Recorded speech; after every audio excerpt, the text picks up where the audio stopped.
Hello everyone, this is day 7 और आज हम क्या करने वाले हैं। हम मेटल्स एंड नॉन मेटल्स को ख़त्म करने वाले हैं।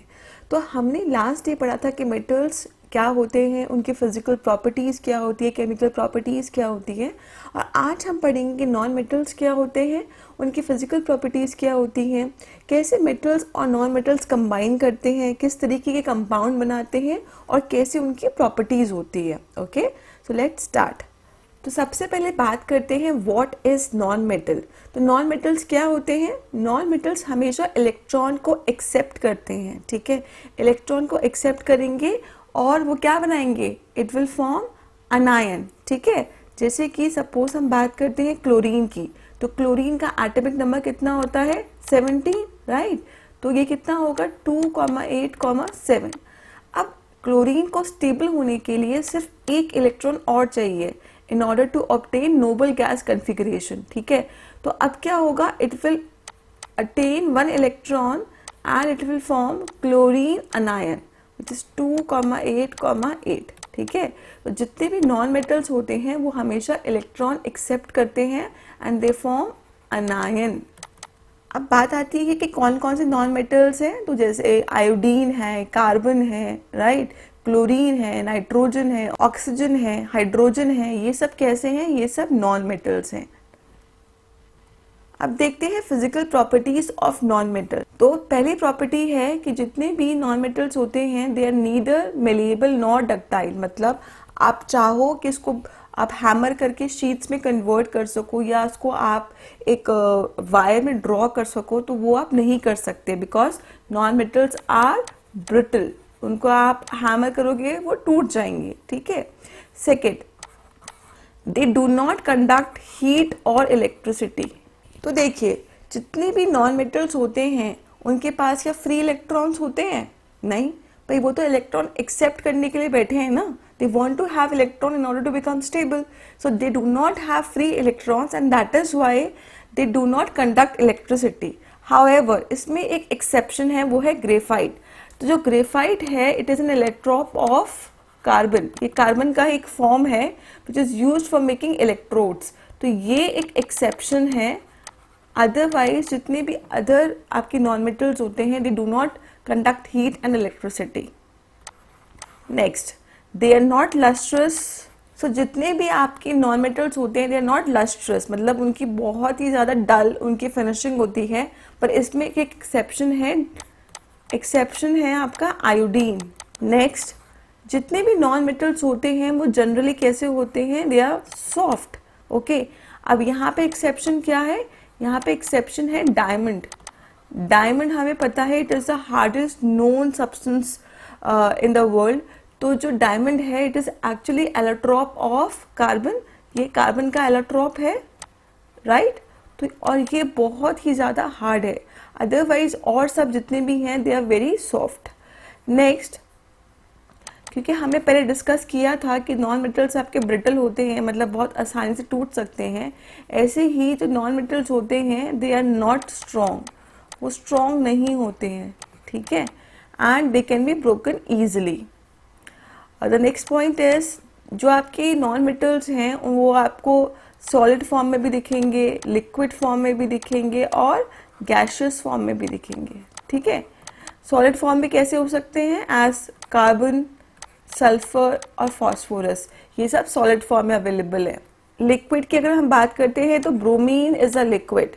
और अगर हम बात करते हैं गैस के बारे में तो गैस में H2, O2, N2 मतलब नाइट्रोजन, क्लोरीन, ये सब आपके गैसियस फॉर्म में अवेलेबल है। Next is they have low melting point and boiling point.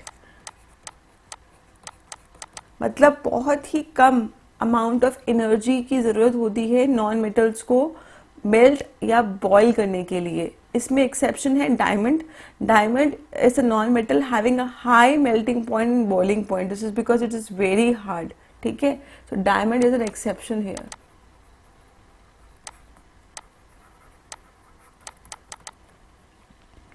Next, they are very light.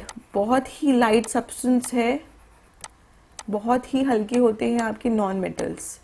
Next, they comes in different colours, different colours में आपके non metals हैं जो प्रेजेंट हैं। क्लोरीन का डिफरेंट कलर है, iodine different colour के हैं, so they are present in different colours. Next, they are non sonorous. अगर आपने नॉन मेटल्स को हिट किया, it will not produce any sound, right? So they are non-sonorous. So this was all about the physical properties of non-metal. Next हम बात करते हैं कि आयनिक bonds कब बनते हैं या कोवलेंट बॉन्डिंग कब होती है। तो देखो, अगर हमारा एक कंप्लीट ट्रांसफर ऑफ इलेक्ट्रॉन होता है तब हमेशा हमारे आयनिक बॉन्ड्स बनते हैं, ठीक है। तो आयनिक बॉन्ड जब भी बनते हैं वो मेटल्स एंड नॉन मेटल्स के बीच में बनते हैं, ठीक है। तो जब भी आपके पास एक मेटल है एक नॉन मेटल है तो मतलब उनके बीच में कौन से बॉन्ड्स हैं, उनके बीच में आयनिक बॉन्ड है। फॉर एग्जाम्पल NaCl, ठीक है। तो यहाँ पे Na एक मेटल है और Cl एक नॉन मेटल है, तो इनके बीच में जो बॉन्डिंग होगी वो कैसी होगी, it would be ionic bond. तो जो सोडियम है वो अपना एक इलेक्ट्रॉन कंप्लीटली ट्रांसफर कर रहा है क्लोरीन को, ठीक है। ये वर्ड है कंप्लीटली ट्रांसफर। तो यहाँ पे जो इलेक्ट्रॉन होता है उसका कंप्लीट ट्रांसफर होता है from one atom to another atom, right. अगर हम बात करते हैं कोवलेंट बॉन्डिंग की, तो कोवलेंट मतलब होता है शेयरिंग करना, ठीक है। सो कोवलेंसी मतलब जब दो एटम्स एक दूसरे से इलेक्ट्रॉन्स शेयर करके स्टेबल होते हैं तो उनके बीच में जो बॉन्डिंग होती है वो होती है covalent bond, okay. For example, अगर दो नॉन मेटल्स कंबाइन कर रहे हैं, non metal is combining with another non metal, तो उनके बीच में जो बॉन्डिंग होती है that is covalent bonding, because ये इलेक्ट्रॉन ना तो कंप्लीटली दे सकते ना ही कंप्लीटली ले सकते हैं। तो ये क्या करते हैं, ये इलेक्ट्रॉन शेयरिंग करते हैं, ठीक है। तो अगर सिंगल इलेक्ट्रॉन की शेयरिंग होती है तो उसे हम कहते हैं सिंगल कोवलेंट बॉन्ड, ठीक है। अगर दो इलेक्ट्रॉन शेयर हो रहे हैं एटम्स के बीच में तो उसे हम कहते हैं डबल कोवलेंट बॉन्ड, ठीक है। और अगर 3 इलेक्ट्रॉन शेयर हो रहे हैं दो एटम्स के तो इसके हम कहते हैं ट्रिपल कोवलेंट बॉन्ड। तो इसी तरीके से आपका सिंगल बॉन्ड, डबल बॉन्ड और ट्रिपल बॉन्ड्स बनते हैं, ओके। तो अभी हम क्या करते हैं, सबसे पहले हम देखते हैं कि आयनिक कंपाउंड्स क्या होते हैं। तो ये बहुत सिंपल है भाई, जो भी ऐसे कंपाउंड्स जिनके अंदर आयनिक बॉन्डिंग होगी वो कैसे कंपाउंड्स होंगे, वो होंगे आयनिक कंपाउंड्स, ओके। अब इसमें जो सबसे इम्पॉर्टेंट बात है वो है इलेक्ट्रॉन डॉट स्ट्रक्चर। तो आपको क्या होगा, आपको कुछ आयनिक कंपाउंड्स दे देंगे और आपसे बोलेंगे कि आप इसका इलेक्ट्रॉन डॉट स्ट्रक्चर बना के दिखाइए, ठीक है। बहुत सिंपल है। आपने क्या करना है, आपने पहले देखना है कि कौन सा ऐसा एटम होगा जो इलेक्ट्रॉन लूज करेगा, कौन सा एटम इलेक्ट्रॉन एक्सेप्ट करेगा। अब हमें पता है कि जो मेटल्स हैं वो इलेक्ट्रॉन लूज करेंगे और जो नॉन मेटल्स हैं वो इलेक्ट्रॉन एक्सेप्ट करेंगे। तो जैसे कि हमने डिस्कस किया था NaCl, so NaCl is an ionic compound because इनके बीच में कैसी होती है, आयनिक बॉन्ड्स होते हैं। अब Na जो होता है इसका अगर हम बात करते हैं, इसका 2A1 इसका इलेक्ट्रॉनिक कन्फिग्रेशन है। So it is Na plus, ये एक इलेक्ट्रॉन लूज करने के बाद ये क्या बनाता है, कटायन बनाता है 2,8। अगर हम बात करते हैं क्लोरीन की, सो क्लोरीन इज 2,8,7, तो ये क्या करेगा, एक इलेक्ट्रॉन एक्सेप्ट करेगा और क्या बनाएगा, क्लोरीन अनायन, जो कि होगा 2,8,8, ठीक है। सो इस तरीके से इनके बीच में इलेक्ट्रॉन्स का ट्रांसफर होगा। अब अगर हमें इसका इलेक्ट्रॉन डॉट स्ट्रक्चर बनाना है, इलेक्ट्रॉन डॉट स्ट्रक्चर, तो हम कैसे बनाएंगे इसको, तो सोडियम जिसके आउटर मोस्ट में कितना इलेक्ट्रॉन है, 1 इलेक्ट्रॉन। तो देखिए इलेक्ट्रॉन डॉट स्ट्रक्चर में हमेशा हमें आउटर मोस्ट में जो इलेक्ट्रॉन है वो हमें यहाँ पे मेंशन करना है। क्लोरीन की अगर हम बात करें, इसके आउटर मोस्ट में कितने इलेक्ट्रॉन्स है, 7। सो 1 2 3 4 5 6 7, ठीक है। अब ना ही तो सोडियम स्टेबल है और ना ही क्लोरीन स्टेबल है, ठीक है, क्योंकि एक के पास इलेक्ट्रॉन एक्स्ट्रा है और एक के पास इलेक्ट्रॉन की डेफिशिएंसी है। सो सोडियम से इलेक्ट्रॉन ट्रांसफर होगा क्लोरीन के पास और क्या बनेगा, सोडियम आयन विच इज 2,8, और यहाँ पे आपका बनेगा क्लोरीन का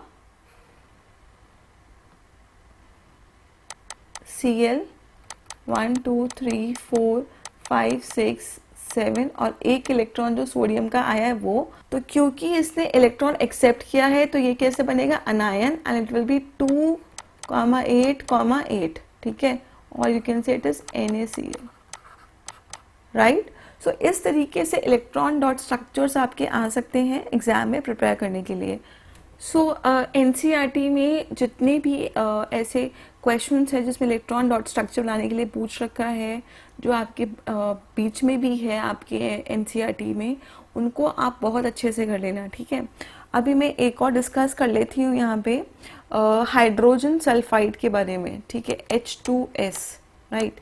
सो हाइड्रोजन सल्फाइड में जो हाइड्रोजन होता है उसके पास एक ही इलेक्ट्रॉन होता है आउटर मोस्ट शेल में, और जो सल्फर होता है इट इज 16 286, उसके पास 6 इलेक्ट्रॉन्स होते हैं आउटर मोस्ट शेल में, राइट। तो क्योंकि आप देखो यहाँ पे जो हाइड्रोजन है ये नॉन मेटल है और जो सल्फर है ये भी एक नॉन मेटल है, इसका मतलब है कि ये इनके बीच में कौन सी बॉन्डिंग होगी, इनके बीच में होगी कोवलेंट बॉन्डिंग, ठीक है।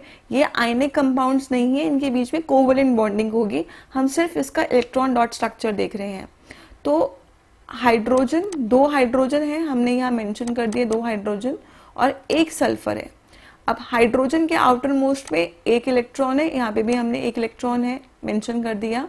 सल्फर क्या होता है, सल्फर है 16, सो सल्फर 16 है, इसका मतलब है 2,8,6, ये इसका इलेक्ट्रॉन डॉट स्ट्रक्चर होगा।